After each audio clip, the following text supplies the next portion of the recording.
जय हिंद साथियों, स्वागत है आपका self study classes with Sumit Jain YouTube channel में। जो सभी साथी आ जाएं और एक बार जल्दी से वीडियो को लाइक कर दें। आज दोस्तों अपन कुछ महत्वपूर्ण प्रश्नों पर चर्चा करेंगे जो कि बहुत ही इंपॉर्टेंट हैं। जिन भी साथियों को मॉडल पेपर लेना है दोस्तों, वो मॉडल पेपर ले सकते हैं। आज मॉडल पेपर के कुछ नमूने, कुछ प्रश्नों को आज हम आपको बताने वाले हैं कि मॉडल पेपर में इस प्रकार के महत्वपूर्ण प्रश्नों का संकलन किया गया है, उसको आप सभी देख सकते हैं। देखो, द्विवेदी युग को जागरण सुधार काल की संज्ञा किसने दी है? तो सभी लोग बताएंगे। आंसर आपका क्या हो जाएगा यहाँ पर? फटाफट से आंसर बताना है आपको। द्विवेदी युग को जागरण सुधार काल की संज्ञा किसने दी है? बताइए। क्वेश्चन है आपके डॉक्टर नगेंद्र ने, आचार्य शुक्ल ने, नामवर सेन ने, राम कुमार वर्मा ने। फटाफट बताएं। द्विवेदी युग को जागरण सुधार काल की संज्ञा किसने दी है? ये क्वेश्चन आपसे पूछा गया है तो आपको बताना ही है और सभी लोग आंसर बताएं फटाक से। राइट आंसर आपका जा रहा है कि सर जागरण सुधार काल की जो संज्ञा दी है वो दी है डॉक्टर नगेंद्र ने, यानी कि आपका जो एक नंबर है वो बिल्कुल सही है। ठीक है, एक नंबर, बहुत बढ़िया। अगला क्वेश्चन देखो, कौन हिंदी को गवारू बोली कहते हैं? बहुत बढ़िया क्वेश्चन। हिंदी को गवारू बोली कौन कहते हैं?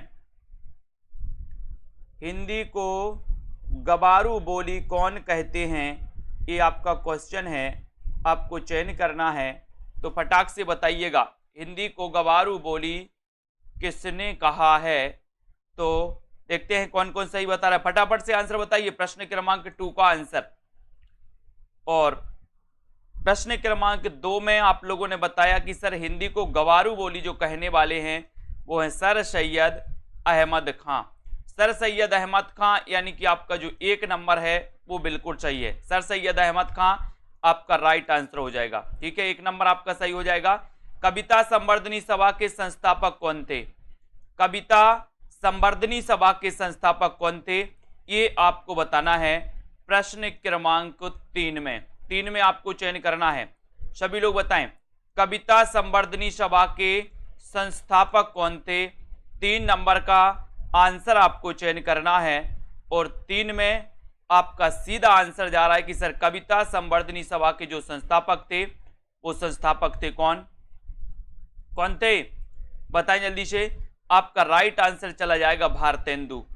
क्या है सही आंसर? कि सर कविता संवर्धनी सभा के जो संस्थापक थे वो थे भारतेंदु जी। ये नंबर आपका बिल्कुल सही हो जाएगा। वेरी गुड आंसर, बहुत बढ़िया। उत्तर भक्तमाल के रचनाकार कौन है? प्रश्न क्रमांक 4, उत्तर भक्तमाल के रचनाकार कौन है, इसका आंसर आपको चयन करना है। सभी लोग बताएं, उत्तर भक्तमाल के रचनाकार कौन है, ये आपका प्रश्न है। इसका आंसर आपको चयन करना है और सीधा सीधा आंसर आपका जा रहा है कि सर उत्तर भक्तमाल अगर आप पूछ रहे हो तो ये उत्तर भक्तमाल के जो रचनाकार हैं बताएं। सभी का आंसर आ गया कि सर उत्तर भक्तमाल ये भारतेंदु जी की रचना है। भक्तमाल किसकी रचना है? भक्तमाल के रचनाकार नाभादास हैं। ठीक है, और नवभक्तमाल राधाचरण गोस्वामी। ठीक है, नवभक्तमाल राधाचरण गोस्वामी। उत्तर भक्तमाल भारतेंदु जी, भक्तमाल नाभादास। ठीक है, वेरी गुड, बहुत बढ़िया। रामस्वरूप चतुर्वेदी ने रासो शब्द की उत्पत्ति किससे मानी है? बहुत अच्छा क्वेश्चन। प्रश्न क्रमांक 5 में आपको बताना है रामस्वरूप चतुर्वेदी ने रासो शब्द की उत्पत्ति किससे मानी है? किससे मानी है? सभी लोग बताएंगे। प्रश्न क्रमांक आपका 5 है। 5 का राइट आंसर आपको चयन करना है।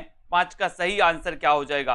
रामस्वरूप चतुर्वेदी ने रासो शब्द की उत्पत्ति किससे मानी है? प्रश्न क्रमांक आपका 5 है और 5 में सीधा आंसर देखते हैं कौन कौन सही बता रहा है इस प्रश्न को। 5 में रामस्वरूप चतुर्वेदी का पूछा है, गलत कर जाएंगे बहुत सारे लोग। कुरैशी जी बिल्कुल सही बता रहे हैं, बहुत बढ़िया। और बहुत सारे लोगों ने डी लगा दिया। यही गड़बड़ होता है आप लोगों के साथ। आपको पता है कि रामस्वरूप चतुर्वेदी ने राउस से माना है। राउस से दोस्तों रासो शब्द की उत्पत्ति मानी है। यहां पर आपका उत्तर है 1 नंबर, राउस से रासो शब्द की उत्पत्ति मानने वाले कौन है? रामस्वरूप चतुर्वेदी। ठीक है, बहुत बढ़िया। कृषक क्रंदन एक किसकी रचना है? प्रश्न क्रमांक 6। कृषक क्रंदन की रचनाकार कौन है? गया प्रसाद शुक्ल स्नेही, निर्मल वर्मा, हरिऔध या फिर कृष्णाशोपति। प्रश्न क्रमांक आपका 6 है। 6 का आंसर आपको बताना है। कृषक क्रंदन किसकी रचना है? ये सभी लोग बताएं। कृषक क्रंदन की रचनाकार कौन है? इसका आंसर बताना है। और प्रश्न क्रमांक 6 में आपका उत्तर हो जाएगा कि सर कृषक का क्रंदन गया। कृषक का क्रंदन अब गया। गया तो गया प्रसाद शुक्ल स्नेही, यानी कि आपका 1 नंबर बिल्कुल सही हो जाएगा। कृषक का क्रंदन गया, गया से क्या बनेगा? गया प्रसाद शुक्ल स्नेही। ठीक है, ये नंबर आपका राइट आंसर। Very good. प्रेम राज्य काव्य के लेखक कौन है? प्रेम राज्य काव्य के लेखक कौन है? इसका आंसर आपको बताना है। प्रेम राज्य काव्य के लेखक कौन माने जाते हैं?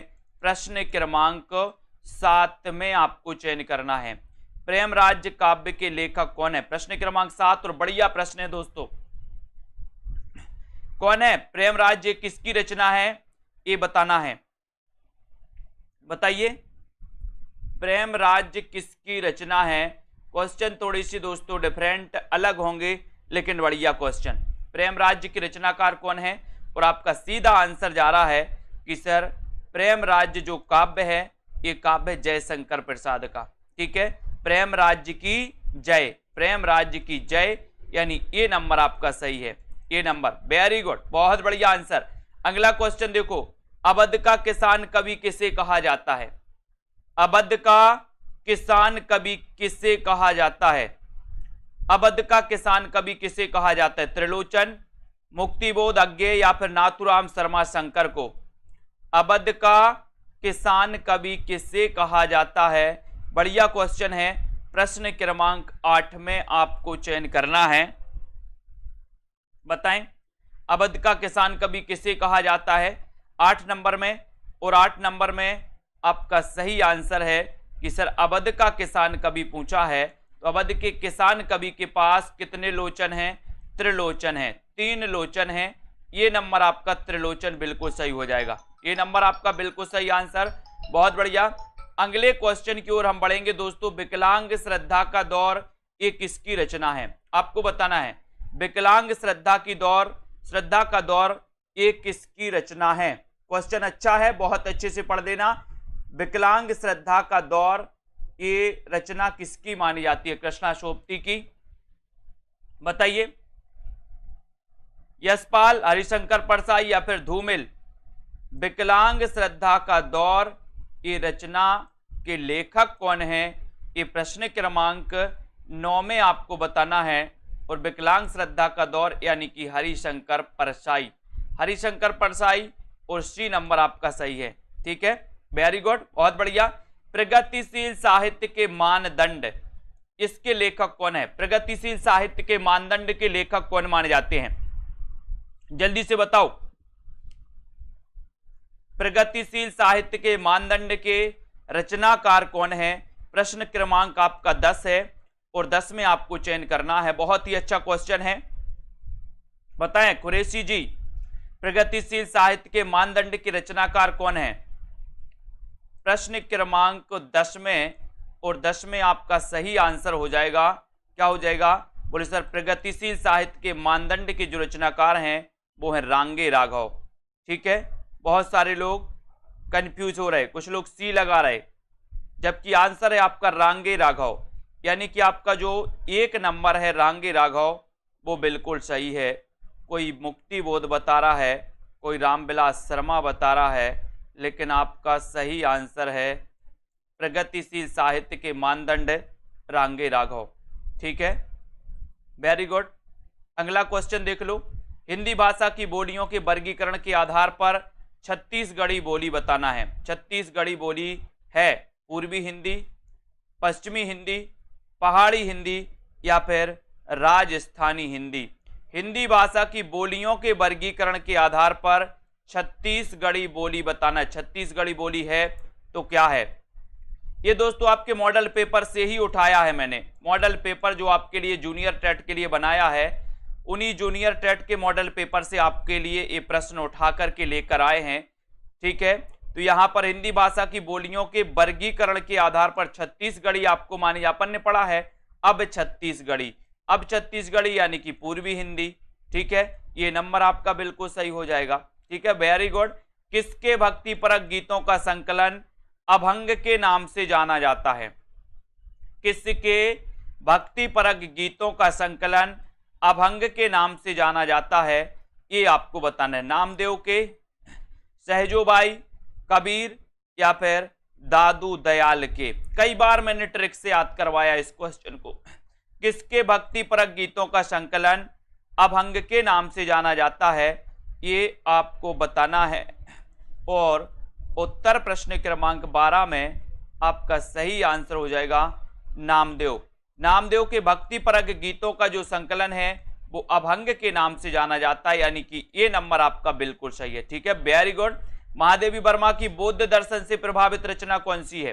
प्रश्न क्रमांक 13, महादेवी वर्मा की बौद्ध दर्शन से प्रभावित रचना कौन सी है? ये आपको चयन करनी है। बताते जाएं फटाफट से, क्या हो जाएगा सही आंसर? महादेवी वर्मा जी जिनका जन्म हुआ था 1907 को, और इनकी बौद्ध दर्शन से प्रभावित जो रचना है वो रचना कौन सी है, ये आपसे पूछा गया और आपका उत्तर है डी नंबर, यानी कि रश्मि। रश्मि यानी डी नंबर आपका बिल्कुल सही है, ठीक है, D right answer, very good. बौद्ध दर्शन से प्रभावित रचना कौन सी है? रश्मि, डी नंबर। पा ध्वनि का उच्चारण स्थान आपको बताना है। पा ध्वनि का उच्चारण स्थान कौन सा है? दंत, ओष्ठ, मूर्धन्य, मूर्धन्य या फिर कंठ? पा ध्वनि का उच्चारण स्थान क्या है? ये आपके लिए क्वेश्चन दिया गया है। जिन भी साथियों को जूनियर सुपर टेट के टॉप 2000 प्रश्नों की दोस्तों क्या करना है? प्रैक्टिस करनी है। टॉप 2000 क्वेश्चन, टॉप 2000 क्वेश्चन के 20 टेस्ट बनाए गए हैं, जिनको भी करना है अभी आप लोगों के लिए ऑफर है, ठीक है।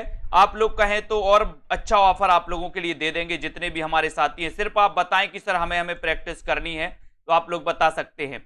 पा ध्वनि का उच्चारण स्थान है 14 का आंसर, और 14 में आपका राइट आंसर जा रहा है ओष्ठ है। ओष्ठ यानी कि बी नंबर आपका सही है, ओष्ठ आपका राइट आंसर है। शशांक शब्द का पर्यायवाची शब्द क्या है? शशांक शब्द का पर्यायवाची शब्द क्या है? ये आपको बताना है प्रश्न क्रमांक 15 में। शशांक शब्द का पर्यायवाची शब्द आपको बताना है प्रश्न क्रमांक 15 का आंसर। और 15 में आपका देखो पर्यायवाची कौन कौन सही बता रहा है। शशांक शब्द का पर्यायवाची शब्द कौन सा है? प्रश्न क्रमांक 15, और 15 में आपका उत्तर हो जाएगा, क्या हो जाएगा? चंद्रमा, यानी कि आपका सी नंबर बिल्कुल सही हो जाएगा। शशांक शब्द का पर्यायवाची शब्द है क्या है? चंद्रमा है, ठीक है, सी नंबर, वेरी गुड, बहुत बढ़िया। धरती अब भी घूम रही है, कहानी के कहानीकार कौन है? धरती अब भी घूम रही है, कहानी के कहानीकार कौन है? प्रश्न क्रमांक 16 बताइए। ज्ञान रंजन, यशपाल, विष्णु प्रभाकर या फिर जैनेन्द्र कुमार? धरती अब भी घूम रही है, इसके कहानीकार कौन है? इसका आंसर बताना है 16 में, और 16 में आपका राइट आंसर हो जाएगा विष्णु प्रभाकर, यानी कि सी नंबर, ठीक है, सी नंबर, वेरी गुड। धरती अब भी घूम रही है, विष्णु प्रभाकर, सी नंबर, विष्णु की कृपा से अब भी घूम रही है। हिंदी का प्रथम ज्ञानपीठ पुरस्कार किस कवि को दिया गया? किस कवि को दिया गया हिंदी का प्रथम ज्ञानपीठ पुरस्कार? क्वेश्चन, दिनकर, पंत, नरेश मेहता, महादेवी वर्मा को। हिंदी का प्रथम ज्ञानपीठ पुरस्कार किसको दिया गया? ये आपसे 17 नंबर का क्वेश्चन पूछा गया है, सभी लोग बताएंगे।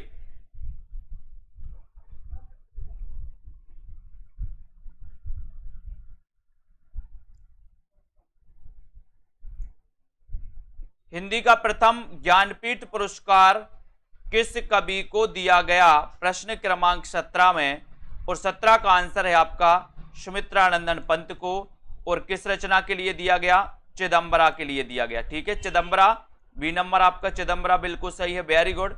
सुजान विनोद के रचनाकार कौन है? बताइए। सुजान विनोद, सुजान विनोद किसकी रचना है? घनानंद की, कबीर, देव या फिर पद्माकर की। देखो बहुत सारे लोग गलत बताएंगे। अब सुजान विनोद के रचनाकार कौन है? सुजान विनोद के रचनाकार कौन है? प्रश्न क्रमांक 18 में आपको चयन करना है। और देखो घनानंद बता दिया कमला ठाकुर जी ने, और बताओ अजय शर्मा जी ने घनानंद लिख दिया, और बताओ, और बता दिया रोहित कुमार जी ने घनानंद, कालिंदी जी ने घनानंद बता दिया, बहुत बढ़िया। और बता दो घनानंद कौन कौन बता रहे हैं, बहुत बढ़िया। यही तो गड़बड़ होता है, पुलिस सर बन रहा था लेकिन गलत करके आ गए। मैंने याद करवाया था सुजान को विनोद देव, विनोद देव अपन ने याद किया था, सुजान को विनोद देव, तो देव से क्या हो जाएगा, देव कवि की रचना है, यानी सी आपका बिल्कुल सही होगा। ठीक है। आधुनिक काल के गोरखनाथ किसे कहा जाता है? आधुनिक काल के गोरखनाथ किसे कहा जाता है? बताइए। आधुनिक काल के गोरखनाथ, नागार्जुन, सूर्यकांत त्रिपाठी निराला, दिनकर या फिर महादेवी वर्मा? हाँ, सुजान सागर घनानंद की है, वेरी गुड कुरैशी जी। और आधुनिक काल के गोरखनाथ, गोरखनाथ किसे कहा जाता है? प्रश्न क्रमांक 19 में, और 19 में बिल्कुल सही है कि सर आधुनिक काल के गोरखनाथ कहा जाता है। किसको कहा जाता है? बाल गोविंद जी नागार्जुन बता दिया बहुत सारे। नागार्जुन को तो कबीर कहा जाता है, आधुनिक काल का कबीर, आधुनिक काल का कबीर नागार्जुन को कहा जाता है। आधुनिक काल का गोरखनाथ पूछा है आपसे, तो गोरखनाथ कहा जाता है निराला जी को, सूर्यकांत त्रिपाठी निराला। बी नंबर आपका सही है। निराला जिन्होंने बताया उनका आंसर सही है। नागार्जुन जिन्होंने बताया वो सुन लो कि नागार्जुन को कबीर कहा जाता है। सहजता का कवि किसे कहा जाता? प्रश्न क्रमांक 20 में सहजता का कवि, यही गलतियां होती हैं। सहजता का कवि रसखान, शिवपूजन सहाय, भवानी प्रसाद मिश्र या फिर दुष्यंत को? सहजता का कवि किसे कहा जाता है? ये बढ़िया आंसर है, प्रश्न पूछा गया आपसे 20 नंबर में, और बहुत बढ़िया आंसर बताया रामकिशन जी ने कि सर सहजता का कवि तो भवानी प्रसाद को कहा जाता। मोहित जी बहुत बढ़िया है ना। शांति देवी जी 20 का बी बता रहे, शिवपूजन सहाय बता दिया इनने। ममता जी ने भी बता दिया उन, बहुत बढ़िया बहुत बढ़िया। ब्रजेश जी ने भी बी बता दिया। आपको पता होनी चाहिए मंजू जी, भवानी प्रसाद मिश्र को सहजता का कवि कहा जाता है। सी नंबर आपका बिल्कुल सही है। ठीक है, सी नंबर राइट आंसर। मैं देख रहा हूं सबके कमेंट आज। चांदी का जूता मारना मुहावरे का सही अर्थ क्या है? 21। चांदी का जूता मारना मुहावरे का सही अर्थ क्या है? अधिक लाभ कमाना, रिश्वत देना, परास्त कर देना या फिर धोखा देना। चांदी का जूता मारना मुहावरे का सही अर्थ क्या है? ये आपसे क्वेश्चन है, बहुत बढ़िया क्वेश्चन है प्रश्न क्रमांक 21 में। और देखते हैं कौन कौन सही बता रहा है।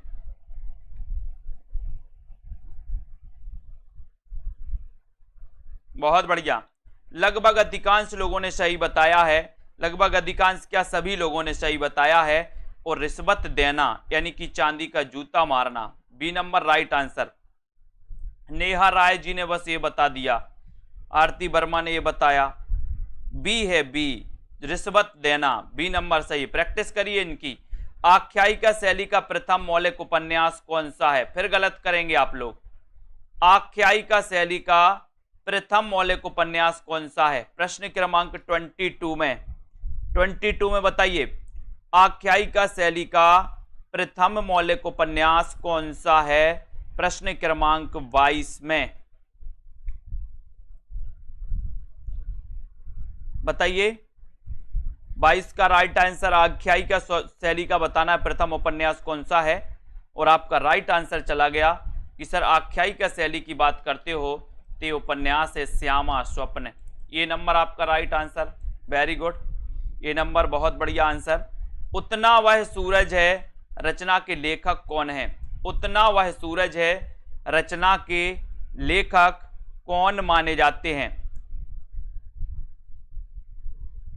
बताइए, उतना वह सूरज है ये रचना के जो लेखक हैं वो लेखक कौन हैं? श्यामा स्वप्न ठाकुर जगमोहन, वेरी गुड कुरैशी जी। 23 का आंसर आपको बताना है और 23 में आपका आंसर चला जा रहा है कि सर उतना वह सूरज है। ये जो रचना है ये रचना है भारत भूषण अग्रवाल की। सी नंबर आपका बिल्कुल सही। अपने क्वेश्चन गिनते जाओ कितने गलत कर रहे हैं आप लोग। Bharat Bhushan Agarwal, very good. जिस छंद के पहले 4 चरणों में रोला और बाद में दोस्तों ये 2 चरण में उल्लाला होता है, उसमें 24-28 मात्राओं के योग से 52 मात्राएं होती हैं, उस छंद का नाम आपको बताना है। पहले 4 चरणों में रोला और बाद में दोस्तों बताना है आपको 2 चरण में उल्लाला होता है, उसमें 24-28 मात्राओं के योग से 52 मात्राएं होती हैं। वो छंद कौन सा है? हरि गीतिका, गीतिका, कुंडलियां या फिर छप्पय? 24 का आंसर। बहुत अच्छा क्वेश्चन है। 24 में 24 का आपको चयन करना है और बहुत बढ़िया आंसर आया सभी लोगों का कि सर जो है 24-28 की मात्राओं के योग से 52 मात्राएं होती हैं, तो वो होता है छप्पय छंद। छप्पय छंद। एक और क्वेश्चन, छप्पयों का राजा किसे कहा जाता है? छप्पयों का राजा किसे कहा जाता है? एक और क्वेश्चन बताना प्रवीण ओझा जी। ये छप्पय हरि गीतिका में 52 मात्राएं नहीं होती हैं। हरि गीतिका में ये छप्पय यानी कि डी नंबर आपका छप्पय सही है। सारंग का पर्यायवाची शब्द कौन सा है? सारंग का पर्यायवाची शब्द कौन सा है? नमक, सारथी, मोर या फिर घोड़ा? सारंग का पर्यायवाची शब्द आपको बताना है। प्रश्न क्रमांक 25 में बताएं। और छप्पयों का राजा चंद बरदाई को कहा जाता, बिल्कुल सही है, ठीक है। और सारंग का जो पर्यायवाची शब्द है वो पर्यायवाची शब्द है दोस्तों क्या? मोर। क्या है? मोर। यानी आपका उत्तर सी नंबर जो है, सी नंबर आपका बिल्कुल सही है, ठीक है। C number right answer. Nimbarkacharya का दार्शनिक मत है, तो निम्बार्काचार्य का दार्शनिक मत क्या है? द्वैताद्वैतवाद, शुद्धाद्वैतवाद, अद्वैतवाद या फिर द्वैतवाद? तो आपको पता है दोस्तों शुद्धाद्वैतवाद के तो वल्लभाचार्य माने जाते हैं, है ना। अद्वैतवाद के तो शंकराचार्य माने जाते हैं, ठीक है। और द्वैतवाद के माने जाते हैं मध्वाचार्य। तो द्वैताद्वैत यानी देत थक गए, तो निम्बार्काचार्य, और इसको शनक संप्रदाय भी कहा जाता है। शनक, ये क्वेश्चन आता है शनक संप्रदाय के कौन है? तो शनक संप्रदाय के कौन है? निम्बार्काचार्य, ठीक है। ये नंबर आपका सही है। हिंदी में पहली बार 12 मासा का वर्णन किस रासो ग्रंथ में हुआ है? पहली बार 12 मासा का वर्णन किस रासो ग्रंथ में हुआ है? परमाल रासो में, खुमार रासो, बीसल देव रासो या फिर हमीर रासो में? चयन करना है आपको। हिंदी में पहली बार 12 मासा वर्णन किस रासो ग्रंथ में हुआ है? प्रश्न क्रमांक 27 में आपको चयन करना है और 27 का आंसर आपका चला जाएगा। क्या चला जाएगा? कि सर पहली बार 12 मासा का जो वर्णन हुआ है वो हुआ बीसल देव रासो। ये रचना श्रृंगारिक रचना है और इसके रचनाकार कौन है? नरपति नाल, ठीक है। ये अजमेर के शासक से संबंधित रचना है। सी नंबर आपका सही है। अनाथ का विलोम शब्द क्या है? अनाथ का विलोम शब्द आपको बताना है 28 में। अनाथ का विलोम क्या हो जाएगा? धनी, सनाथ, निर्धन या फिर बेकार? अनाथ का विलोम बताना है आपको। देखते हैं कौन कौन सही बता रहा है। और लगभग अधिकांश लोगों ने सही बता दिया कि सर अनाथ का विलोम होता है सनाथ। अनाथ का विलोम क्या होता है? सनाथ, ठीक है। यानी कि आपका बी नंबर आपका सही है। यहां पर बी नंबर सही है ममता जी 28 का। वेरी गुड, बहुत बढ़िया। मूल गोसाई चरित्र के रचनाकार कौन है? मूल गोसाई चरित्र के रचनाकार कौन है? 29। मूल गोसाई चरित्र के रचनाकार कौन है? आपसे पूछा गया है 29 का क्वेश्चन, और 29 में आपको बताना है क्या है मूल गोसाई चरित्र के रचनाकार।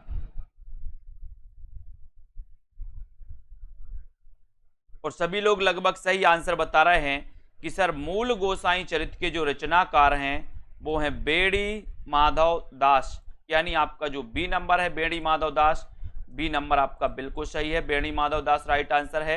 रस रतन के रचयिता कौन है, रस रतन के रचयिता कौन है, 30 का आंसर आपको चयन करना है। 30 में आपको बताना है रस रतन के रचनाकार कौन माने जाते हैं, और सीधा आंसर आपको बताना है। राइट आंसर चले के ये विश्वास जी, रस रतन के रचनाकार कौन है, बहुत बढ़िया राइट आंसर पोहकर कवि। कौन है, पोहकर कवि हैं, डी नंबर आपका बिल्कुल सही है, पोहकर कवि।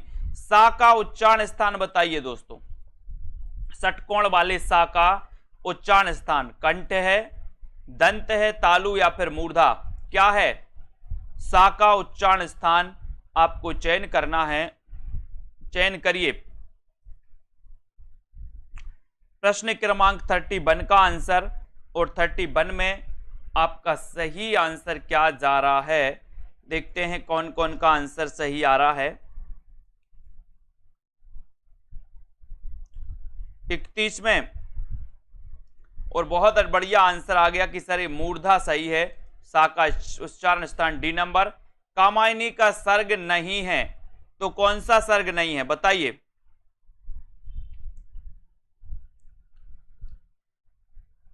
थर्टी 32 का आंसर,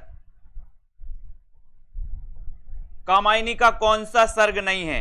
अब मैंने आपसे बोला था कि आपको कामायनी के अगर 15 सर्ग याद हैं तो आप इस क्वेश्चन को हल कर सकते हो। अगर 15 सर्ग याद नहीं है तो इस क्वेश्चन को आप क्या कर पाओगे, गलत कर पाओगे। लेकिन आपको कामायनी के 15 सर्ग, जितने भी सर्ग यहां से क्वेश्चन आता है, ये पूरे सर्ग क्रमबद्ध याद होनी चाहिए। 32 में, और 32 में आपका राइट आंसर इच्छा। इच्छा ये कामायनी का सर्ग नहीं है, बाकी आपका श्रद्धा, लज्जा, ईर्ष्या ये हैं, ठीक है, बहुत बढ़िया, वेरी गुड ममता जी, बहुत बढ़िया, ठीक है, D number right answer. Prasad ji के किस नाटक का कथानक बौद्धों के पतन का पतन के काल का है दोस्तों, पतन के काल का है। प्रसाद जी का वह नाटक कौन सा है जिसका कथानक बौद्धों के पतन के काल का है। ध्रुव स्वामिनी, करुणालय, राजश्री या फिर बैसाख। प्रश्न क्रमांक 33 में, और सही आंसर जा रहा है 33 का। 33 में आपका सही आंसर चला जाएगा कि सर ये जो बैसाख है, बैसाख ये बिल्कुल सही है। इसका कथानक बौद्धों के पतन का कथानक माना जाता है, यानी डी नंबर आपका सही हो जाएगा। मुसरत निसा जी, डी नंबर है, डी नंबर, ठीक है, वेरी गुड, डी नंबर जिन्होंने बताया। मीनम जी डी नंबर है। चंद्रगुप्त नाटक की नायिका कौन है, बहुत अच्छा क्वेश्चन, 34वां प्रश्न। चंद्रगुप्त नाटक की नायिका कौन है, अलका, कल्याणी, मालविका या फिर कॉर्नेलिया। चंद्रगुप्त नाटक की नायिका कौन है, 34 का आंसर आपको चयन करना है, और 34 में सभी लोग लगभग सही बता रहे हैं कि सर चंद्रगुप्त की जो नायिका हैं वो नायिका कौन है, 34 में कॉर्नेलिया, बहुत बढ़िया, डी नंबर आपका सही है। गांधीवाद की 100 परीक्षा निबंध के लेखक कौन है, गांधीवाद की 100 परीक्षा ये निबंध के लेखक कौन है। 35 का आंसर बताना है, 35 में गांधीवाद की 100 परीक्षा, बहुत बढ़िया, सभी लोग आंसर सही बता रहे हैं, लेकिन एक अच्छा क्वेश्चन है, गांधीवाद की 100 परीक्षा इस निबंध के लेखक कौन माने जाते हैं। 35 का राइट आंसर बताना है, और देखते हैं कौन कौन सफल होता है इस क्वेश्चन में।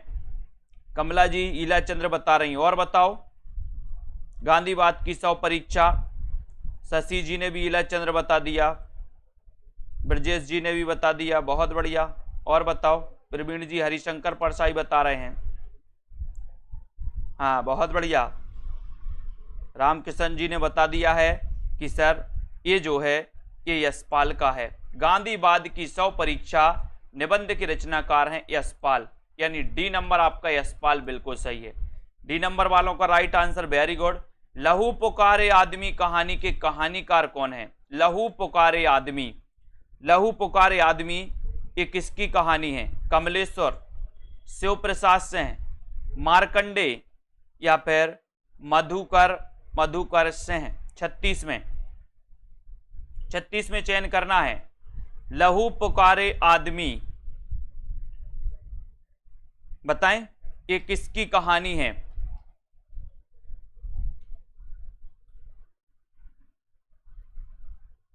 अर्चना पाल जी ए बता रही हैं, मंजू जी सी बता रही हैं, भाभी शिक्षिका सी बता रही हैं 36 का।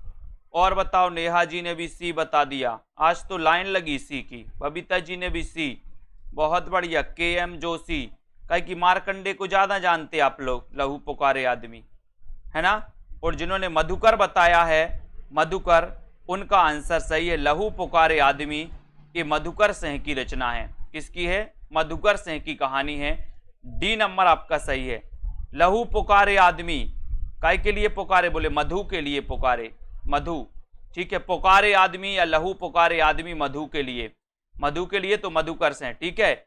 बांग्ला कहानी सैलसीमा बेगम का हिंदी रूपांतरण है, बताइए। रसिया बालम, दुखबा में कांसू कहूं मोरी सजनी, दुलाई वाली या फिर बेटों वाली विधवा? बांग्ला कहानी सैलसीमा बेगम का हिंदी रूपांतरण है, तो कौन सी रचना है? 37 का आंसर, 37 में आपको चयन करना है। बहुत ही बढ़िया प्रश्न है। बांग्ला कहानी सैलसीमा बेगम, बताइए। तो उत्तर हो जाएगा आपका, क्या हो जाएगा यहां पर? दुखबा में कांसे कहूं मोरी सजनी, ठीक है। दुखबा में कांसे कहूं मोरी सजनी किसकी है ये कहानी? ये बताइए, ये किसकी है? इसके रचनाकार भी आपको बताना है। बी नंबर तो आपने बिल्कुल सही बता दिया, बाकी इसके रचनाकार भी बताइए। जहां कोई साधारण बात कहकर उसकी किसी विशेष बात से समानता बताई जाए, ठीक है। जहां कोई साधारण बात कहकर उसकी किसी विशेष बात से समानता बताई जाए वहां कौन सा अलंकार होता है? बहुत अच्छा क्वेश्चन है 38 में। जहां कोई साधारण बात कहकर उसकी किसी विशेष बात से समानता बताई जाए वहां कौन सा अलंकार होता है? प्रश्न क्रमांक आपका 38 है, और 38 में देखते हैं कौन कौन सही बता रहा है। चतुर्सेन शास्त्री जी की रचना है दुखबा में कांसू कहूं मोरी सजनी। प्रश्न क्रमांक 38 में, जहां कोई साधारण बात कहकर उसकी किसी विशेष बात से समानता बताई जाती है वहां पर कौन सा अलंकार होता है? तो लगभग बहुत सारे लोगों ने सही बताया है कि सर यहां पर भ्रांतिमान नहीं होता, भ्रांतिमान नहीं, संदेह भी नहीं, विभावना भी नहीं। थोड़े से 4 विकल्प को अब यहां पर आपको देखना है दोस्तों। आपको उदाहरण की बिल्कुल परिभाषा याद नहीं। भ्रांतिमान की तो है ही कि जहां पर दोस्तों भ्रम जो है क्या है, ये भ्रम पक्का हो जाता है, संदेह अंत तक बना रहता है। विभावना में दोस्तों क्या होता है? विभावना में विभावना और विशेषोक्ति एक दूसरे के विपरीत होते हैं। और जहां कोई साधारण बात कहकर उसकी किसी विशेष बात से, तो उदाहरण जैसे अपन बोलते ना, है ना, क्या एक गाना है ना, वो वाला कौन सा गाना है? 1 सड़क 57 गलियां रचना के लेखक कौन है? एक गाना नहीं सुना आप लोगों ने? तेरी अखियां कमाल जैसे, ऐसे कुछ आता ना, तो जैसे से उसकी समानता बताई जाती है। तो ऐसे उदाहरण दे करके अपन बोलते ना, कोई भी चीज ऊपर लिखते, परिभाषा लिखते हैं, फिर जैसे लिख करके क्या करते उसके बारे में बताते, तो उससे समानता बताई जाती है, तब उदाहरण अलंकार होता है। 1 सड़क 57 गलियां रचना के लेखक कौन है? प्रश्न क्रमांक 39 में 1 सड़क 57 गलियां, और 39 में राइट आंसर है। बोले सर इसके रचनाकार हैं कौन? कौन है? कमलेश्वर। 1 सड़क 57 गलियां, ये बी नंबर आपका सही है। कमलेश्वर जी इसके लेखक हैं। बी नंबर आपका राइट आंसर है, ठीक है। यहां पर देखो, बट वृक्ष की छाया में जीवन साहित्य के लेखक कौन है? बट वृक्ष की छाया में, बहुत अच्छा, जीवनी साहित्य, इसके रचनाकार कौन है? 40 में बताना है। बट वृक्ष की छाया में, बट वृक्ष की छाया में जीवनी साहित्य के लेखक कौन हैं?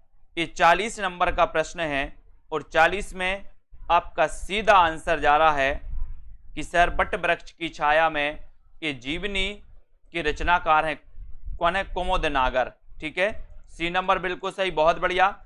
गालिब छूटी शराब आत्मकथा के लेखक कौन है? गालिब छूटी शराब किसकी आत्मकथा है? बनेगा आप लोगों से। गालिब छूटी शराब, ठीक है,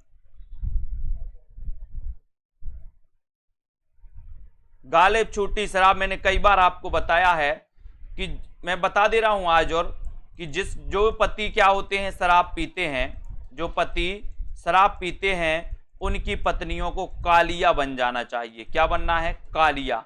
एक बार क्या हुआ कि एक पति शराब पीता था तो उसकी पत्नी बहुत परेशान थी, बहुत परेशान थी। उसकी पत्नी ने भी एक बार क्या किया, वो भी एक बोतल लेके आई और बीच बाजार में सड़क पे खड़े होके फिर उसने भी पी। उस दिन का दिन है कि उस व्यक्ति ने फिर शराब नहीं पी। तो बोले सर गालिब छूटी शराब, कैसे छूटी शराब? अरे बोले पत्नी कालिया बन गई थी। क्या बन गई थी? पत्नी कालिया बन गई थी। तो रविंद्र कालिया, ये नंबर आपका बिल्कुल सही है। ठीक है, कालिया बन जाना अपन को भी। पिंजरे में मैना आत्मकथा की लेखिका कौन है? पिंजरे में मैना आत्मकथा की लेखिका कौन है? राजी सेठ, मन्नू भंडारी, चंद्रकिरण सोनरिक्शा या फिर शिवानी?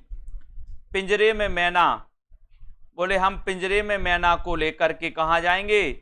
रिक्शा पर जाएंगे, रिक्शा पर। रिक्शा, पिंजरे में मैना रिक्शा यानी सोन रिक्शा। सी नंबर सही है, सोन रिक्शा। ठीक है, सोन रिक्शा राइट आंसर हो जाएगा। बहुत बढ़िया। बेदिन बेलोग रेखा चित्र के लेखक कौन है? बेदिन बेलोग, डॉक्टर नगेंद्र, महेंद्र भटनागर, शिवपूजन सहाय, सेठ गोविंद दास। बेदिन बेलोग रेखा चित्र के रचनाकार कौन है? बहुत बढ़िया क्वेश्चन ये है दोस्तों। 43 का आंसर आपसे पूछा गया। ये क्वेश्चन पूछा गया था पिछली बार, शायद टीजीटी या पीजीटी में पूछा गया था 43 में। और 43 में आपका सभी को पता होगा कि बेदिन बेलोग शिवपूजन सहाय। ठीक है, सी नंबर आपका सही है, शिवपूजन सहाय। Very good. वाक्यम रसात्मकम काव्यम, ये कथन किस ग्रंथ का है दोस्तों? वाक्यम रसात्मकम काव्यम, रसात्मकम काव्यम, ये बताना है आपको। सभी लोग बताएंगे ये कथन किसका है, किस ग्रंथ से लिया गया है। और यहां पर 44 का आंसर, 44 में सीधा आंसर आपका जा रहा है कि सर ये जो वाक्यम रसात्मकम काव्यम है, देखते हैं कौन कौन सही बता रहा। 44 में बहुत सही, 44 में ये लगा दिया पूनम जी ने, और बताओ, और ये लगा दिया मोहित जी ने, बहुत बढ़िया। ब्रजेश जी ने भी ये लगा दिया, मीनम जी ने ये लगा दिया, है ना, बहुत बढ़िया। श्याम लता जी पांडे ने भी ये लगा दिया, बहुत बढ़िया, धन्यवाद। ये वाले अन्नापूर्णा मिश्रा जी ने भी लगा दिया, बहुत बढ़िया, है ना। शूरमणि दुबे आपने भी लगा दिया ये वाले साथियों को बहुत बहुत धन्यवाद। ऐसे ही करो आप लोग। ये परिभाषा किसने दी थी? विश्वनाथ ने, है ना। रसात्मकम वाक्यम काव्यो, विश्वनाथ का ग्रंथ कौन सा है? साहित्य दर्पण। कौन सा है? साहित्य दर्पण। ठीक है, तो इसी नंबर आपका सही हो जाएगा। ये नाट्यशास्त्र तो भरत मुनि का, भरत मुनि ने थोड़ी दी परिभाषा, ये विश्वनाथ ने दी थी, ये साहित्य दर्पण से ली गई। करुण रस के स्थायी भाव का नाम क्या है? करुण रस के स्थायी भाव का नाम क्या है? 45। करुण रस के स्थायी भाव का नाम क्या है? क्रोध, शोक, निर्वेद या फिर इनमें से कोई नहीं। करुण रस के स्थायी भाव का नाम क्या है, ये आपको बताना है। 45 का, 45 में आपको, और सरल है कि सर करुण रस का स्थायी भाव जो है शोक है। वेरी गुड, बी नंबर आपका बिल्कुल सही है। ठीक है, ठेस शब्द है संकर, तत्सम, तद्भव या फिर देशज। ठेस कैसा शब्द है? ठेस कैसा शब्द है? संकर शब्द है, तत्सम है, तद्भव है या फिर देशज है? प्रश्न क्रमांक आपका 46 है और 46 में आपने सही बताया है कि सर जो ठेस शब्द है ये ठेस शब्द है देशज। कैसा शब्द है ये? देशज शब्द है। डी नंबर आपका बिल्कुल सही हो जाएगा। ठीक है, वेरी गुड। मुहावरा किस भाषा का शब्द है बाल गोविंद जी? मुहावरा बताना है, मुहावरा किस भाषा का शब्द है? बहुत अच्छा क्वेश्चन है। 47 नंबर। अपन मुहावरे पढ़ते तो हैं लेकिन मुहावरा किस भाषा का शब्द है ये भी अपन को पता होनी चाहिए। 47 में 47 का आंसर चयन करिए। मुहावरा किस भाषा का शब्द है ये आपको बताना है। 47 का आंसर, और 47 में आपका सही जा रहा है कि सर जो मुहावरा है ये अरबी भाषा का शब्द है। किस भाषा का शब्द है? अरबी। अरबी का है बाल गोविंद जी, अरबी यानी बी नंबर। ठीक है, अरबी का शब्द है मुहावरा, बी नंबर आपका सही हो जाएगा। 47 में उर्दू किस भाषा का शब्द है? उर्दू, प्रश्न क्रमांक 48। उर्दू किस भाषा का शब्द है? तुर्की, फारसी, अरबी या फिर संस्कृत? उर्दू किस भाषा का शब्द है? प्रश्न क्रमांक 48 में बहुत अच्छा क्वेश्चन पूछा गया है। उर्दू किस भाषा का शब्द है ये पूछा गया, और आपका शायद जो क्वेश्चन है वो जा रहा है तुर्की। बहुत बढ़िया राम किशन जी। उर्दू किस भाषा का शब्द है? तो ये तुर्की भाषा का शब्द है। ये नंबर आपका बिल्कुल सही है, वेरी गुड, बहुत बढ़िया। हिंदी शब्द है, बताइए हिंदी किस भाषा का शब्द है? उर्दू भाषा का, अरबी भाषा का, अवधी भाषा का या फिर फारसी भाषा का? बहुत अच्छा क्वेश्चन है। प्रश्न क्रमांक 49 का आंसर 49 में बताइए। उर्दू तुर्की भाषा का है, हिंदी बताना है। हिंदी किस भाषा का शब्द है? हिंदी किस भाषा का शब्द है ये आपको चयन करना है।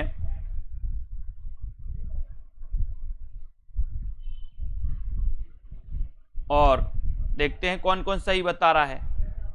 हिंदी, और सही आंसर चला गया कि सर हिंदी जो है ये फारसी भाषा का शब्द है, यानी आपका डी नंबर जो चला गया वो बिल्कुल सही है। बहुत बढ़िया, डी नंबर आपका राइट आंसर है। हिंदी फारसी भाषा का शब्द है। संस्कृत के ऐसे शब्द जिन्हें हम ज्यों का त्यों प्रयोग में लाते हैं दोस्तों, उन्हें क्या कहते हैं? 50 का आंसर, 50 का राइट आंसर बताना है। संस्कृत के ऐसे शब्द जिन्हें हम ज्यों का त्यों प्रयोग में लाते हैं उन्हें क्या कहते हैं? 50 में आपको चयन करना है, उन्हें क्या कहते हैं?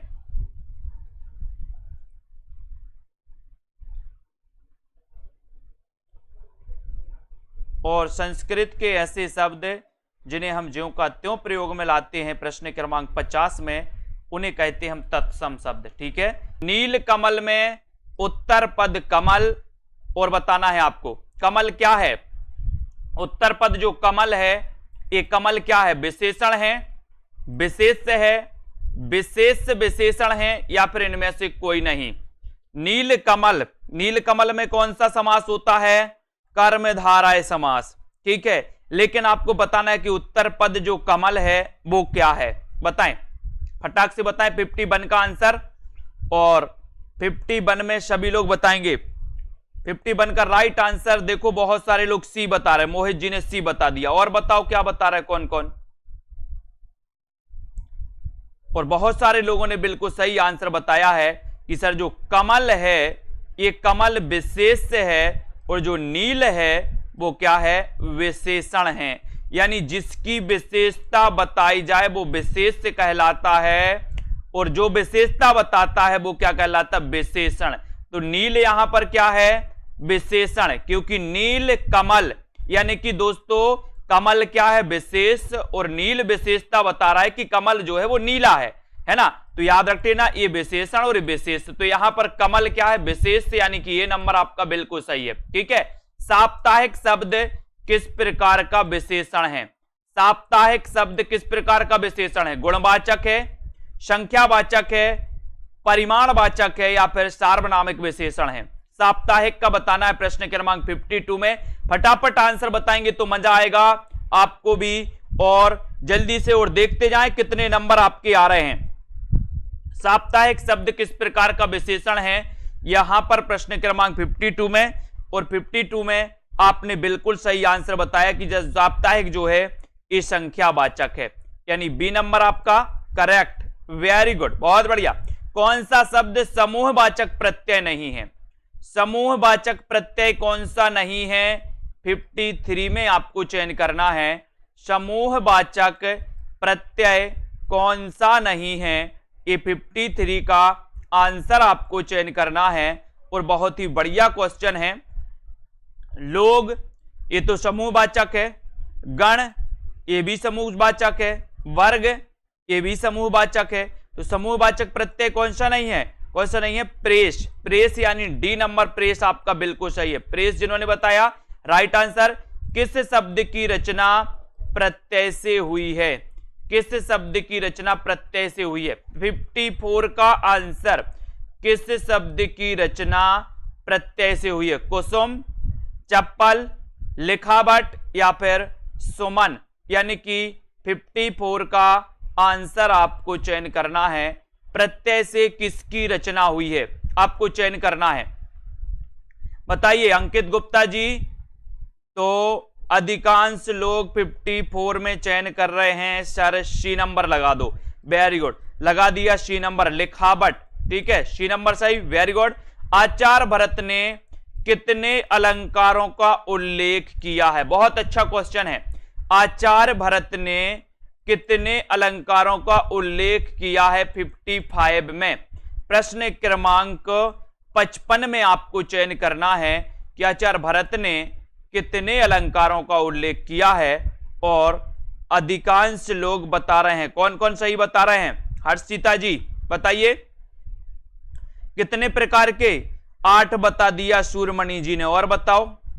8 बता रहे हैं, और कौन? सुषमा जी, और बता दो, और बता दो। कल्पना जी ने भी 8 बता दिया।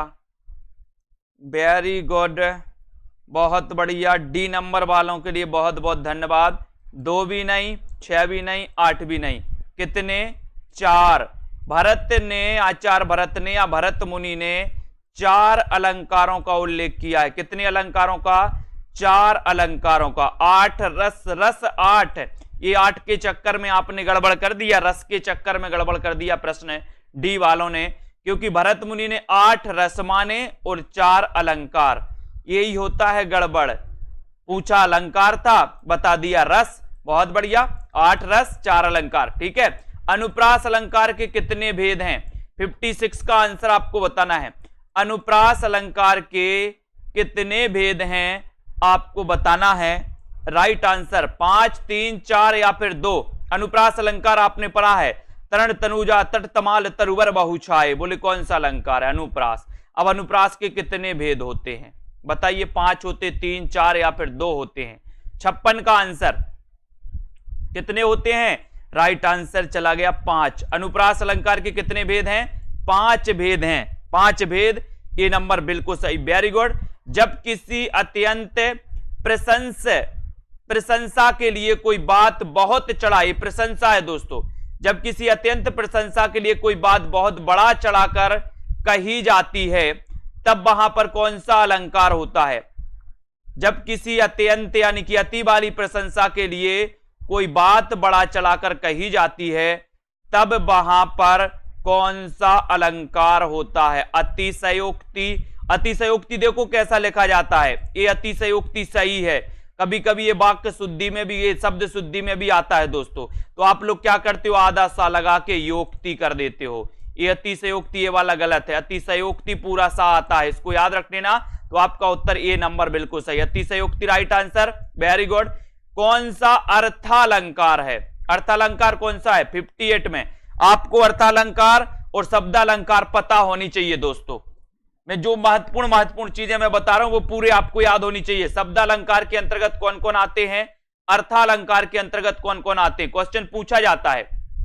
यहां पर आपसे अर्थालंकार पूछा गया है, तो अर्थालंकार कौन सा होता है? प्रश्न क्रमांक 58 में आपको चयन करना है अर्थालंकार के अंतर्गत कौन सा आता है। तो बहुत सारे लोगों ने, है ना, रेखा जी बी बता रही है, नहीं, अनुप्रास भी नहीं, श्लेष भी नहीं। अर्थालंकार के अंतर्गत आता उपमा। याद कर लेना अब इसको। बहुत सारे लोगों ने गलत बताया है, कोई ये बता रहा है, कोई बी बता रहा है, याद रख लेना। लेकिन बहुत सारे लोगों ने उपमा ही बताया है। डी नंबर आपका सही है। लेकिन आपको ये याद होनी चाहिए कि अर्थालंकार के अंतर्गत कौन आते हैं और शब्दालंकार के अंतर्गत कौन आते हैं। अतनु का पर्यायवाची शब्द क्या है? अतनु का ईश्वर, कृष्ण, कामदेव या फिर बसंत।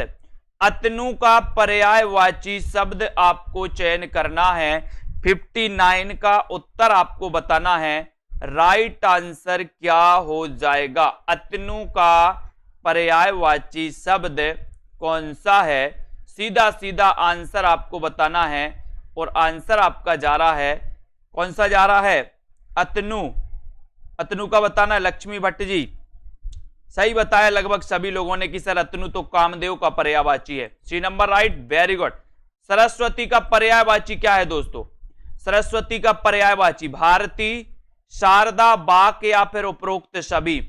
सरस्वती का पर्यायवाची आपको बताना है प्रश्न क्रमांक 60 में, और लगभग सभी से बनेगा। उपरोक्त सभी आ जाए तो फिर तो आप लोग आओ देखते ना ताओ और सभी लगा के आते हो, तो यहां पर भी वही करोगे। भारती, शारदा, बाक ये पूरे के पूरे सरस्वती के पर्यायवाची हैं, यानी डी नंबर आपका बिल्कुल सही है। Very good. इच्छा का पर्यायवाची शब्द क्या होगा? इच्छा का बताइए। अमीय, हर्ष, आकांक्षा या फिर रश्मि। इच्छा का पर्यायवाची शब्द क्या है? ये प्रश्न आपसे पूछा गया है। बहुत ही अच्छा क्वेश्चन है। प्रश्न क्रमांक आपका 61 है। इच्छा का पर्यायवाची शब्द बताना है और सीधा आंसर आपका जा रहा है कि सर जो इच्छा है, इच्छा का पर्यायवाची है आकांक्षा। क्या है? आकांक्षा। सी नंबर बिल्कुल सही, वेरी गुड। निम्न में से सौदामिनी का पर्यायवाची नहीं है। पर्यायवाची बोले सर पूरे पूरे पर्यायवाचियों की तो बाढ़ आ गई। सौदामिनी का पर्यायवाची कौन सा नहीं है? बिजली, चंचला, क्षण प्रभा या फिर सिलीमुख, यानी कि 62 का आंसर आपको बताना है। सौदामिनी का पर्यायवाची कौन सा नहीं है? नहीं है बताना है। देखते हैं कौन कौन गलत बताता है, क्योंकि सबसे बनेगा इसलिए गलत बताता है, देख रहे हैं हम। ठीक है, तो लगभग सभी लोगों ने आंसर राइट बता दिया है। बहुत बढ़िया, वेरी गुड। लक्ष्मी जी ने बस गलत बता दिया सी नंबर। तो यहां पर आपका सिलीमुख सही है, डी नंबर सही है। खंडहर की आत्माएं के रचनाकार कौन है? खंडहर की आत्मा इसके रचनाकार कौन है? ईलाचंद जोशी, चंद्रधर शर्मा गुलेरी, उदय प्रकाश या फिर मुकुटधर पांडे। प्रश्न क्रमांक 63 में आपको चयन करना है। खंडहर की आत्माएं इसके रचनाकार कौन है? अपन ने कई बार याद करवाया है कि सर खंडहर की जो आत्माएं हैं ये क्या होती हैं? क्या होती हैं?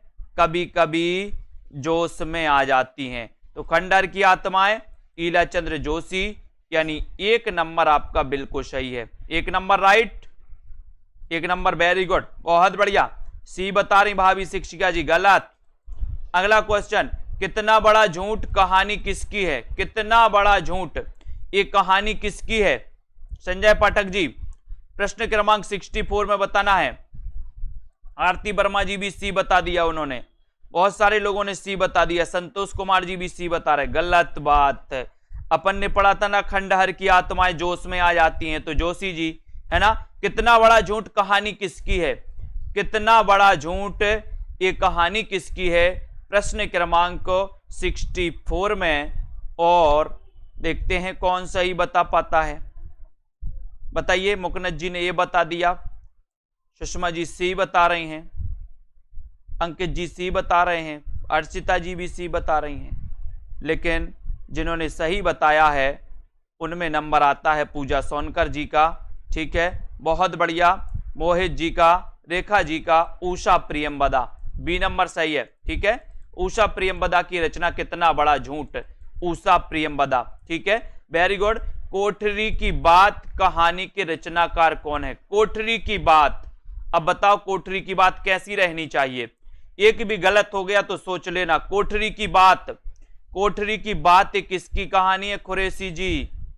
कोठरी की बात कैसी रहनी चाहिए? कोठरी की बात 65 में, और 65 में आपका सही आंसर जा रहा है कि सर जो कोठरी की बात है, कोठरी की बात एक कहानी है, ये अज्ञेय की है, अज्ञेय रहनी चाहिए, अज्ञेय, अज्ञेय। Very good.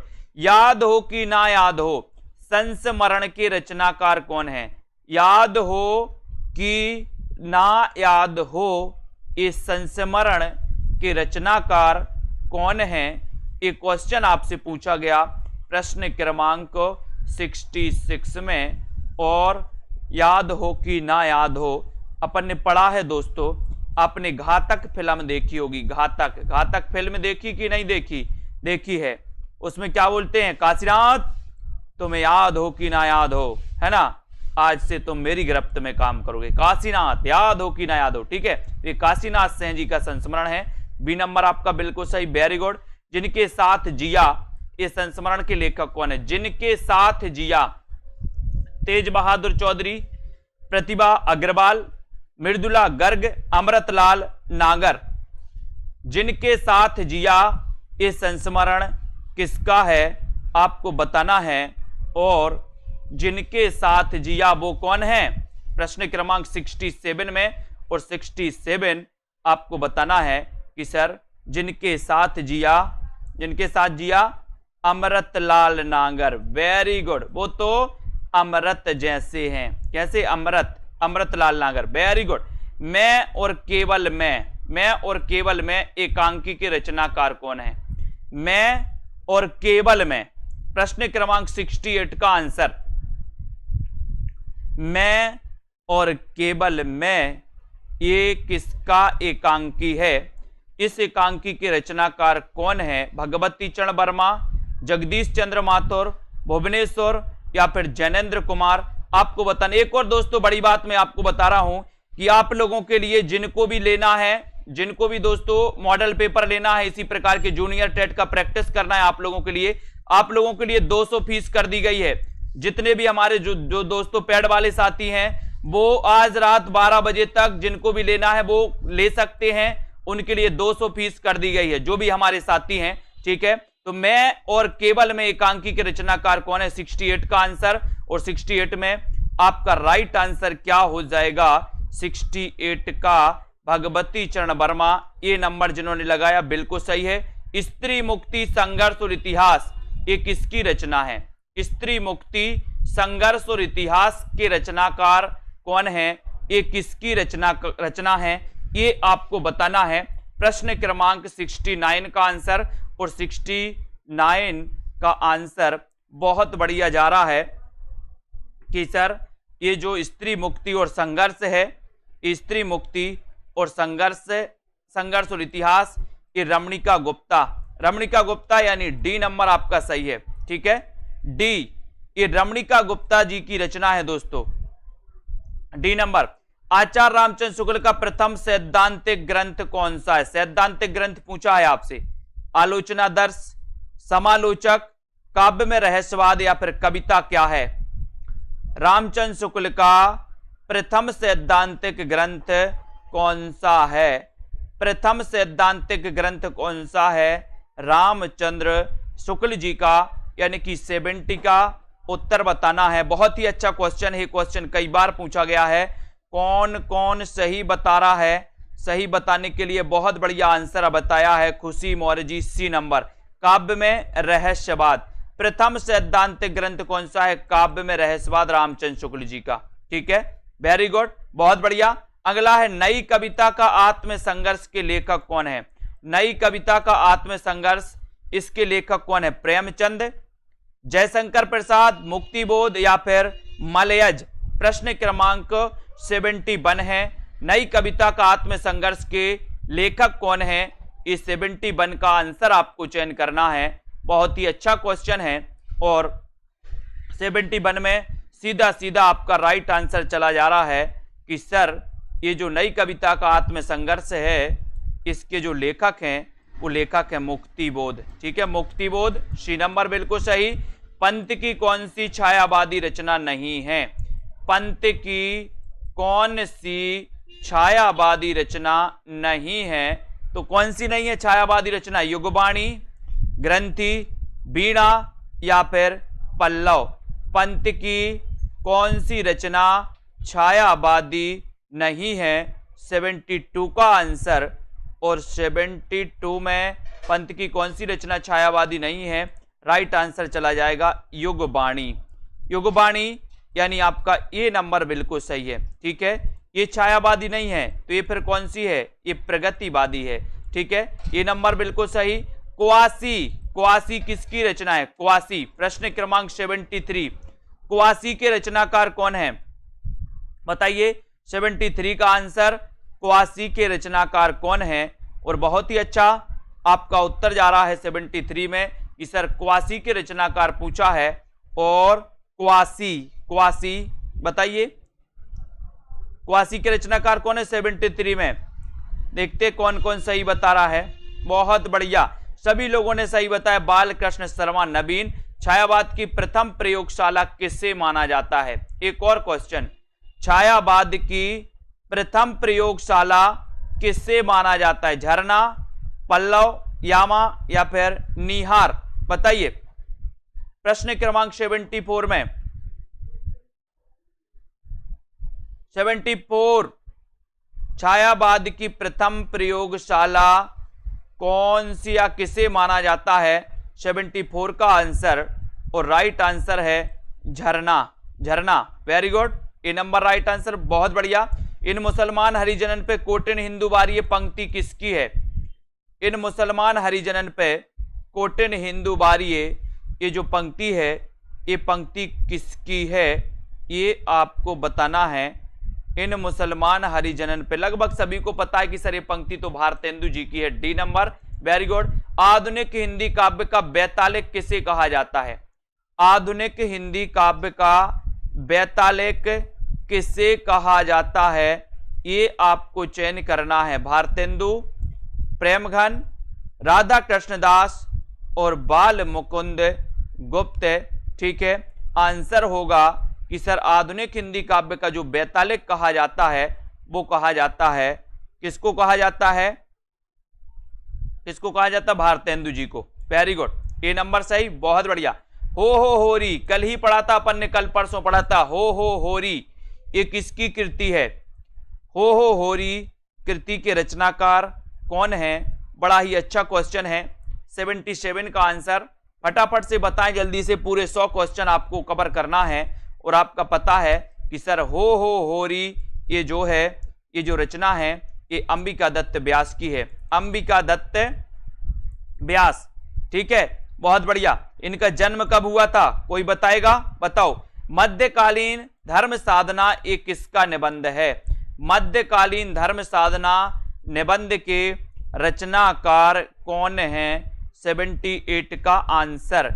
मध्यकालीन धर्म साधना निबंध के रचनाकार कौन माने जाते हैं? बहुत ही अच्छा क्वेश्चन है और देखते हैं कौन कौन बता रहा है मध्यकालीन धर्म साधना के रचनाकार। बहुत बढ़िया। 1958 में नहीं, 1858 में।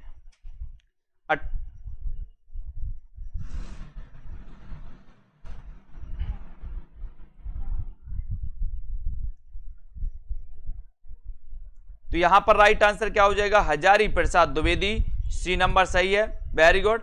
भूत के पांव किसकी व्यंग्य रचना है? भूत के पांव, भूत के पांव ये किसकी रचना मानी जाती है? 79 में। और 79 का उत्तर बताना है। और भूत के पांव ये जो रचना है दोस्तों ये हरिशंकर परसाई जी की है। ठीक है, बी नंबर आपका सही, वेरी गुड आंसर। किस प्रकार के निबंधों में बुद्धि तत्व प्रमुख होता है? किस प्रकार के निबंधों में बुद्धि तत्व प्रमुख होता है? भावात्मक, वर्णात्मक, विवरणात्मक या फिर विचारात्मक? किस प्रकार के निबंधों में बुद्धि तत्व प्रमुख होता है? आपको चयन करना है और प्रश्न क्रमांक 80 का उत्तर बताना है। बहुत ही अच्छा क्वेश्चन है दोस्तों। किस प्रकार के निबंधों में बुद्धि तत्व प्रमुख होता है? प्रश्न क्रमांक 80 में। और 80 का राइट आंसर है कि सर विचारात्मक निबंधों में बुद्धि तत्व। मैंने निबंध आपको बहुत अच्छे से पढ़ाया था, विचारात्मक निबंधों में बुद्धि तत्व प्रधान होता है। डी नंबर आपने लगाया, वेरी गुड, बहुत बढ़िया। विचार प्रवाह के रचनाकार कौन है? विचार प्रवाह, ये निबंध है विचार प्रवाह, इसके रचनाकार कौन माने जाते हैं? हजारी प्रसाद, अज्ञे, नागार्जुन, रामधारी सिंह दिनकर। 81 में आपको बताना है। और विचार प्रवाह है ये निबंध है, और इस निबंध की रचनाकार अपन ने पढ़ा था, क्या पढ़ा था कि सर हजारों विचारों का प्रवाह होता है। ठीक है, ये हजारी प्रसाद द्विवेदी, 1 नंबर बिल्कुल सही है। किस विद्वान ने देवनागरी लिपि के स्थान पर रोमन लिपि स्वीकार करने का सुझाव दिया था? किस विद्वान ने दिया था? देवनागरी लिपि के स्थान पर रोमन लिपि स्वीकार करने का सुझाव किसने दिया था? सुनीति कुमार चटर्जी, महात्मा गांधी, काका कालेलकर या फिर विनोबा भावे? 82 का आपका आंसर चला गया कि सर सुनीति कुमार चटर्जी ने लिया था। ये नंबर आपका बिल्कुल सही है। देवनागरी लिपि बताना है कैसी है, वर्णात्मक है, चित्रात्मक है, भावात्मक है या फिर अक्षरात्मक है? देवनागरी लिपि कैसी है? देवनागरी लिपि कैसी लिपि मानी जाती है? देवनागरी लिपि बताइए। 83 का आंसर, और 83 में आपका राइट आंसर चला गया कि सर देवनागरी लिपि जो है ये अक्षरात्मक लिपि मानी जाती है। डी आपका बिल्कुल सही है, अक्षरात्मक लिपि, वेरी गुड, बहुत बढ़िया। रीतिकाल के रीति सिद्ध काव्यधारा के कवि कौन है? रीति सिद्ध काव्यधारा के कवि आपको चयन करना है, आपने पढ़ा है, बिल्कुल सरल क्वेश्चन दोस्तों। रीतिकाल के रीति सिद्ध काव्यधारा के कवि कौन हैं? और प्रश्न क्रमांक 84 में लगभग सभी से आंसर बनेगा। राइट आंसर आपने बताया कि सर भूषण तो रीतिबद्ध हैं, देव भी रीतिबद्ध, केशव भी हैं, आपका उत्तर बिहारी, ये रीति सिद्ध काव्यधारा के कवि हैं। अभिधा उत्तम काव्य है, मध्य लक्षणालीन है ना, ये पंक्ति बताना है आपको, बताइए ये पंक्ति किसकी है? बिहारी, पद्माकर, मतिराम या फिर देव की? अभिधा उत्तम काव्य है, मध्य लक्षणालीन, ये बताइए ये पंक्ति किसकी है? और ये पंक्ति अभिधा उत्तम काव्य है, ये जो पंक्ति है भैया ये पंक्ति है देव कवि की। किसकी है? देव कवि की। डी नंबर आपका सही है, देव कवि आपका राइट आंसर हो जाएगा। रस रहस्य के रचनाकार कौन है? अच्छा क्वेश्चन, 86 में बताइए, फटाफट से आंसर देते जाएं। आप लोग बिल्कुल सही आंसर बता रहे। देखो भाभी शिक्षिका जी, पद्माकर बता दिया इन्होंने, ये पद्माकर नहीं है, देव कवि की रचना है, अभिधा उत्तम काव्य है। ठीक है, देव। रस रहस्य के रचनाकार कौन है ये आपको बताना है। चिंतामणि, केशवदास, अंकित गुप्ता जी आप क्वेश्चन नहीं लगा रहे भैया, आंसर बताते जाओ। अब कौन कौन मॉडल पेपर लेगा, इसी के चक्कर में आप पड़े हो। रस रहस्य के रचनाकार आपको बताना, इसके रचनाकार कौन है? चिंतामणि, केशवदास, कुलपति मिश्र या फिर मतिराम? 86 में आंसर बताना है और आपका उत्तर हो जाएगा कुलपति मिश्र। सी नंबर आपका सही है, कुलपति मिश्र, ये रस का रहस्य कुलपति। ठीक है। स्वयंभू को हिंदी का प्रथम कवि किसने माना? 87 में स्वयंभू को हिंदी का प्रथम कवि किसने माना है? राम कुमार वर्मा, रामचंद्र शुक्ल, हजारी प्रसाद द्विवेदी, राहुल सांकृत्यायन? स्वयंभू को हिंदी का प्रथम कवि किसने माना है? बहुत अच्छा क्वेश्चन है, बनने को तो सभी से बनेगा, लेकिन स्वयंभू को हिंदी का प्रथम कवि मानने वाले जो हैं वो कौन है? राम कुमार वर्मा। ठीक है, ये number right answer, Ram Kumar बिल्कुल सही है, वेरी गुड। कौल ज्ञान निर्णय, इसके रचनाकार कौन है? कौल ज्ञान निर्णय के रचनाकार कौन है? गोरखनाथ, जालंधर नाथ, गोपीचंद्र, मत्येंद्र नाथ? कौल ज्ञान निर्णय, इसके रचनाकार कौन है? 88 का आंसर, 88 में आपका सही आंसर क्या हो जाएगा? और बोले नाथ, मच्छेंद्र नाथ। मच्छेंद्र से मच्छर, मच्छर क्या होते? बोले सर मच्छर कोल कोल के खाते, आपको कोल कोल के। ठीक है, तो मच्छेंद्र नाथ याद रख लेना। गोरखनाथ नाथ संप्रदाय के प्रवर्तक माने जाते, नाथ पंथ के। पंच पांडव चरितरास के रचनाकार कौन है? पंच पांडव चरितरास, पंच पांडव चरितरास, इसके रचनाकार आपको बताना है। शालिभद्र सूरी, आसगु, नरपतिनाल या फिर दलपति विजय। पंच पांडव चरित रास के रचनाकार कौन माने जाते हैं? ये अच्छा क्वेश्चन है और 89 का उत्तर बताना है। 89 और पंच पांडव चरितरास के जो रचनाकार माने जाते हैं दोस्तों, आपने उत्तर बताया है। बताइए 89 में कौन है? शालिभद्र सूरी, जिन्हें कि गणपति चंद्रगुप्त ने हिंदी का प्रथम कवि माना। ये नंबर बिल्कुल सही है। पुस्तक जल्लड़ हत्य दे चल गज्जन रबकाज। जल्लड़ का आपको बताना है दोस्तों, ये जल्लड़ को कौन सी पुस्तक देने का इसमें वर्णन किया गया है? कौन सी पुस्तक देने का? बीसलदेव रासो, हमीर रासो, पृथ्वीराज रासो या फिर विजयपाल रासो। पुस्तक जल्लड़ हत्य दई चली गज्जन रबकाज। इसमें जल्लड़ के बारे में बताना कि जल्लड़ को कौन सी पुस्तक दिए जाने का वर्णन है। प्रश्न क्रमांक 90 में 90 का उत्तर बताइए और आपका सही आंसर चला गया पृथ्वीराज रासो। ठीक है, बी नंबर पृथ्वीराज रासो हिंदी का प्रथम महाकाव्य। रंग दे बसंती चोला नाटक के रचनाकार कौन है? रंग दे बसंती चोला सुरेंद्र वर्मा, मोहन राकेश, भीष्म सायनी, विनोद रस्तोगी। 91 रंग दे बसंती चोला नाटक के रचनाकार कौन है? 91 का आंसर आपसे पूछा गया है और आपने उत्तर बता दिया है कि सर यहां पर उत्तर है भीष्म सायनी। बहुत बढ़िया। रंग दे बसंती चोला भीष्म सायनी सी नंबर सही है। भुवनेश्वर निम्न में से किसके लिए प्रसिद्ध है? भुवनेश्वर किसके लिए प्रसिद्ध है? ऐतिहासिक नाटक के लिए, समस्या नाटक के लिए, सामाजिक नाटक के लिए या फिर असंगत नाटक के लिए? भुवनेश्वर किसके लिए प्रसिद्ध हैं? 92 का आंसर आपको चयन करना है। उत्तर क्या हो जाएगा? भुवनेश्वर किसके लिए प्रसिद्ध हैं 92 में? और 92 का आपका राइट आंसर हो जाएगा कि सर ये जो भुवनेश्वर हैं ये असंगत नाटक के लिए जाने जाते हैं। असंगत नाटक है ना। इन्होंने आपकी एक तांबे के कीड़े, आपने इनकी दोस्तों रचना पढ़ी होगी तांबे के कीड़े। और यहां पर आपका डी नंबर बिल्कुल सही। किस शब्द में द्विगु समास है? बताइए द्विगु समास किस में है? अच्छा क्वेश्चन है। द्विगु समास तो आपसे बनेगा ही। दोपहर, नीलकंठ, कनफटा या फिर मंदबुद्धि, किसमें द्विगु समास है? आपको बताना है द्विगु समास किसमें है। और लगभग सभी को पता है कि सर संख्यावाची द्विगु यानी कि ए नंबर सही है। दोपहर में द्विगु समास है। Very good. किस क्रम में बहुब्रीहि समास है? बहुब्रीहि समास का उदाहरण नहीं है पूछा है। बताइए कौन सा नहीं है? सिंहवाहिनी, हिरण्यगर्भ, वसुंधरा या फिर देशवासी। बहुब्रीहि समास किसमें नहीं है? अच्छा क्वेश्चन है। बहुब्रीहि समास किसमें नहीं है? 94 का आंसर। 94 का आपका सही आंसर क्या जा रहा है? बहुब्रीहि समास नहीं है। तो किसमें नहीं है? आंसर चला गया कि सर बहुब्रीहि समास पूछा है तो देशवासी। बाकी दोस्तों डी नंबर लगाना 94 में डी। बहुत बढ़िया। देशवासी में नहीं है। रामवृक्ष बेनीपुरी की कौन सी कृति यात्रा वृत्त की है? कौन सी कृति यात्रा वृत्त की है? सागर की लहरों पर, अप्रवासी की यात्राएं, पैरों में पंख बांधकर या फिर मेरी यूरोप यात्रा।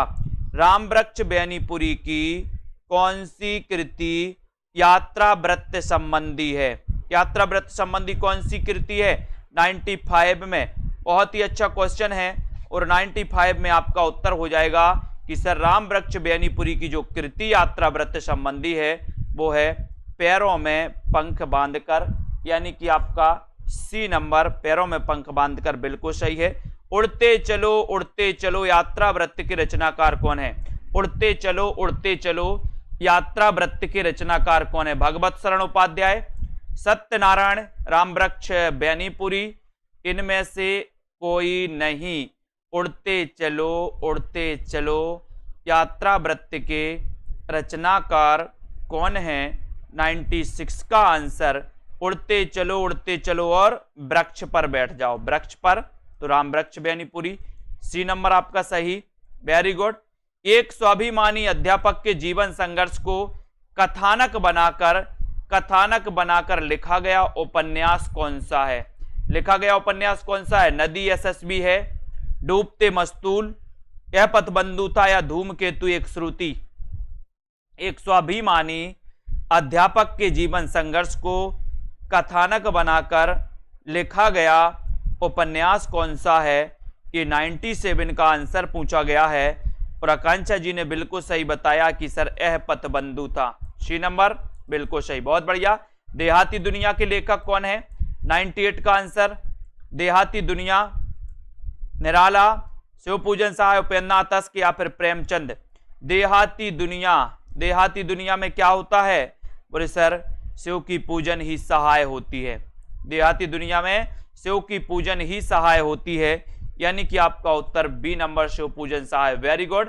तरुण के स्वप्न आत्मकथा के लेखक कौन है? तरुण के स्वप्न ये किसकी आत्मकथा है? 99 का आंसर, और लगभग सभी से पूरा बनना चाहिए। तरुण के स्वप्न आत्मकथा के लेखक कौन है? राइट आंसर है बोले sir Subhash Chandra Bose. B number बिल्कुल सही, बहुत बढ़िया। कहीं ना जाए का कहिए, लेखक कौन है इसके? कहीं ना जाए का कहिए, ये लेखक आपको बताना है, सभी लोग बताएंगे। और जूनियर सुपर टेट का जो मॉडल पेपर है सिर्फ आप लोगों के लिए, पेड वालों के लिए, जितने भी हमारे साथी हैं उनके लिए ये रात 12 बजे तक 200 रुपए कर दिया गया है इसका प्राइस। तो जिनको भी इसमें प्रैक्टिस करना है 200 में 2000 क्वेश्चन इसमें आपके रहेंगे। एक के 100 नंबर के मॉडल पेपर जिसमें व्याकरण और साहित्य दोनों सम्मिलित रहेगा। कहीं ना जाए का कहिए कि लेखक कौन है? प्रश्न क्रमांक 100 में, और आपका उत्तर हो जाएगा भगवती चरण वर्मा। बी नंबर आपका बिल्कुल सही है, ठीक है, बी नंबर राइट आंसर। बहुत बढ़िया, बहुत बहुत धन्यवाद सभी साथियों के लिए। और अध्ययन करते रहें, वीडियो को लाइक करते रहें दोस्तों, और इसी प्रकार से निरंतर आपको अध्ययन करना है, ठीक है। सभी लोग जुटे रहें अपनी तैयारी में, और जो जो आपके दोस्तों बाकी रह गए हैं उनकी तैयारी जरूर करें, ठीक है। और दोस्तों लाइक करें और लगे रहें अध्ययन में, ठीक है। बहुत बढ़िया, जय हिंद।